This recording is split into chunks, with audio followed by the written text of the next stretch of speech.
Assalamualaikum warahmatullahi wabarakatuh. Alhamdulillahi rabbil alamin. Wassalatu wassalamu ala ashrafil anbiya'i wal mursalin wa ala alihi wa ashabihi ajma'in, amma ba'd. Ikhwati fillah rahimakumullah, sahabat muslim dimanapun berada, semoga kita semua dalam lindungan Allah subhanahu wa ta'ala, terhindar dari musibah dan bencana, serta dijauhkan Allah subhanahu wa ta'ala dari penyakit-penyakit yang berbahaya. Kita lanjutkan kajian fikih ruqyah, masih berkenaan dengan rukun ruqyah yang ketiga, yaitu marqi minhu, yaitu penyakit yang dapat diruqyah atau dapat diatasi dengan terapi ruqyah. Penyakit yang ketiga ini namanya al-amrad an-nafsiyah wal-asabiyah, penyakit kejiwaan dan syaraf, ya. Penyakit kejiwaan dan syaraf ini itu memang ada disebabkan oleh gangguan jin, sebagaimana telah disebutkan. Tetapi yang dimaksud dengan al-amrad an-nafsiyah atau al-asabiyah di sini adalah penyakit kejiwaan yang masuk di dalam pembahasan ilmu jiwa atau psikologi. Dalam ilmu psikologi yang menjadi perhatian utama oleh para praktisi, ya, atau para psikolog pada diri seseorang adalah sikap mental, kepribadian, emosi, hasrat, kemauan, dan sebagainya. Jadi yang mereka lihat adalah aspek-aspek tersebut. Nah, jika sikap dan kepribadian seseorang berjalan secara normal, ya, sebagaimana sebagaimana berdasarkan tradisi atau kebiasaan di tengah-tengah masyarakat, maka dirinya dianggap sehat secara mental, atau dia memiliki kepribadian yang normal sebagaimana umumnya dalam anggapan masyarakat setempat.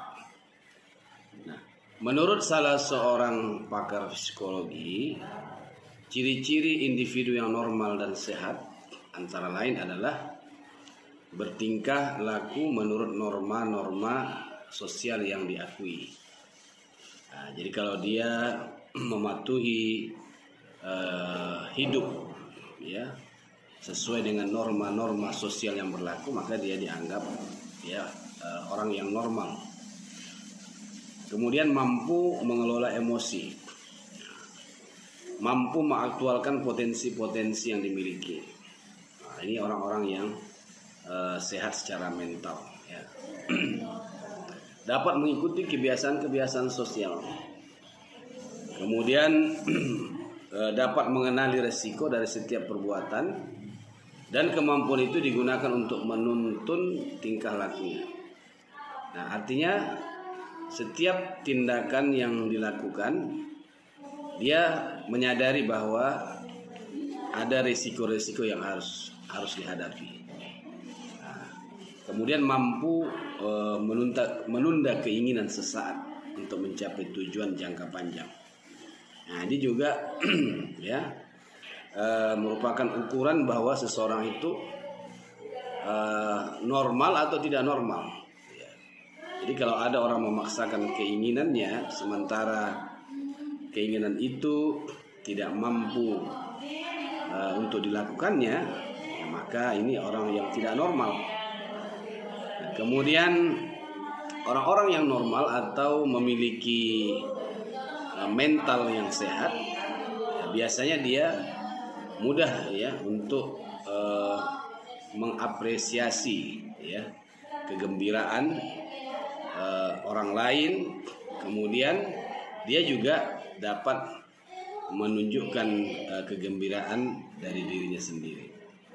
Nah, itulah setidaknya ya menurut pakar tersebut sebagai ciri-ciri orang yang sehat ya, secara mental atau orang yang disebut dengan normal. Dalam kajian ilmu kejiwaan setidaknya ada beberapa objek pengkajian yang dikaitkan dengan jiwa dan mental. Ya, biasanya itu adalah otak dan saraf. Jadi kalau ada orang yang sedikit aneh tingkah lakunya, maka dia sering disebut geger otak atau orang yang saraf. Saraf itu artinya kalau dalam bahasa Medan ya, kalau disebut orang saraf itu berarti orang gila. Ya, tapi kegilaan itu ya disebabkan oleh terganggunya saraf. Ada saraf yang terganggu, apakah sarafnya putus ya dan sebagainya gitu ya, sehingga otaknya mengalami ya ketidaknormalan. Nah, jadi kaitan rusaknya otak dengan terganggunya jiwa seseorang ya memiliki hubungan yang kuat.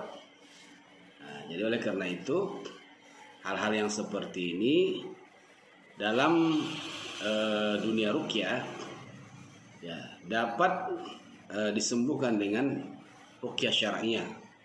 Nah, tentunya kalau secara medis memang harus dikombinasikan ya dengan terapi-terapi yang mendukung. Nah, jadi kalau orang yang mengalami ya kecederaan atau cedera pada otaknya atau pada sarafnya sehingga terjadi ketidaknormalan, maka tidak cukup ya kita meruqyah. Ya, harus ada upaya untuk bagaimana memperbaiki saraf-saraf yang rusak tadi.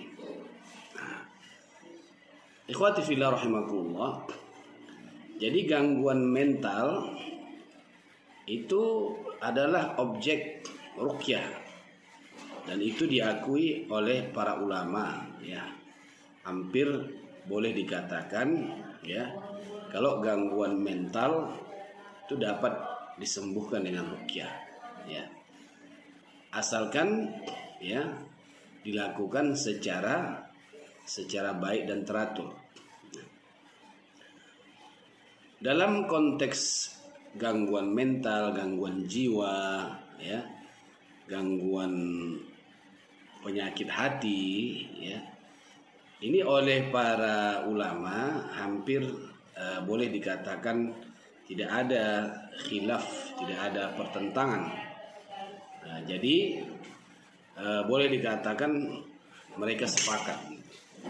Ya, seperti misalnya Profesor Dr. Quraish Shihab, ya, beliau adalah satu dari sekian banyak intelektual Muslim yang menyatakan bahwa bacaan ayat Al-Quran, ya, itu dapat berpengaruh kepada jiwa atau hati.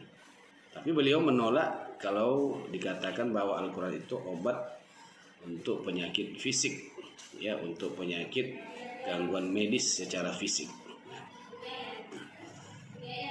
Tapi sebagian ulama yang lain, ya, seperti Syekh Abdurrahman Ibnu Nasr As-Sa'di dalam kitab tafsirnya ketika membahas ayat ya 82 surah Al-Isra, beliau mengatakan bahwa Al-Quran itu adalah syifa, obat, ya, baik untuk penyakit jiwa, penyakit hati, maupun juga penyakit fisik atau penyakit medis.